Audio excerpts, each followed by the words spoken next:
حضرت مولانا احمد علی لاہوری رحمۃ اللہ علیہ، بڑے اللہ والے بزرگ، تو وہ سرگودا کے لوگ کہنے لگے کہ ہم نے حضرت سے کہا کہ حضرت آپ آ کے ہمارے یہاں بیان فرمائیں۔ حضرت نے کہا میری 3 شرطیں ہیں۔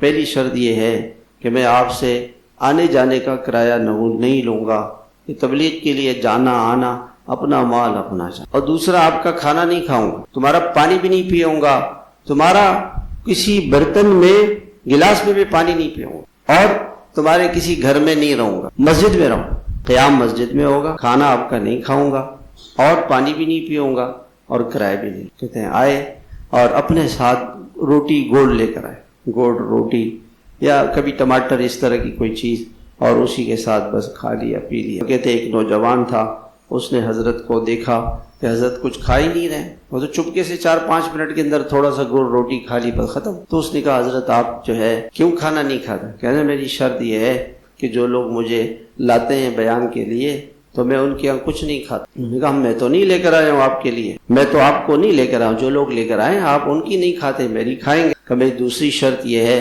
کہ اس شخص کا کھانا کھاتا ہوں جس کو نمازی نے بنایا، اگر بے نمازی کا کھانا ہوگا تو نہیں کھاؤں۔ انہوں نے کہا ٹھیک۔ میں نے کہا یہ مولوی ایسے ہی کہتے رہے۔ میں گھر گیا، میں نے والدہ سے کہا کہ روٹیاں بنا۔ والدہ نمازی تھی اور میں ان کو بھی نماز سے روکتا تھا کہ کیا ہر وقت نماز پڑھتی رہتی ہو۔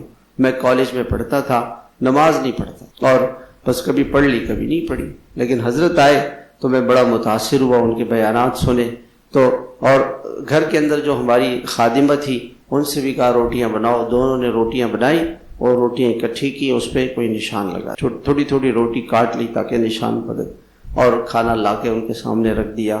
مولانا نے دیکھتے ہی کہا آپ نے ہماری شرط نہیں پوری۔ تو وہ کہ میں گھبرا گیا کہ حضرت آپ بتا سکتے ہیں؟ ہاں بتا سکتا ہوں۔ حضرت نے روٹیاں لی، جو روٹیاں والدہ نے بنائی تھی وہ دائیں طرف رکھ دی، اور جو خادمہ نے بنائی تھی وہ بائیں طرف رکھ دی، کہ یہ بے نمازی کے ہاتھ کی روٹی ہے۔ ایسے لوگ، جب آدمی کے دل کے اندر پاک چیز جاتی ہے نا پیٹ میں، پھر نماز پڑھنے کو دل چاہتا ہے، پھر ذکر کرنے کو دل چاہتا ہے، پھر نیکی کرنے کو دل چاہتا ہے، پھر جھوٹ نہیں بولتا ہو۔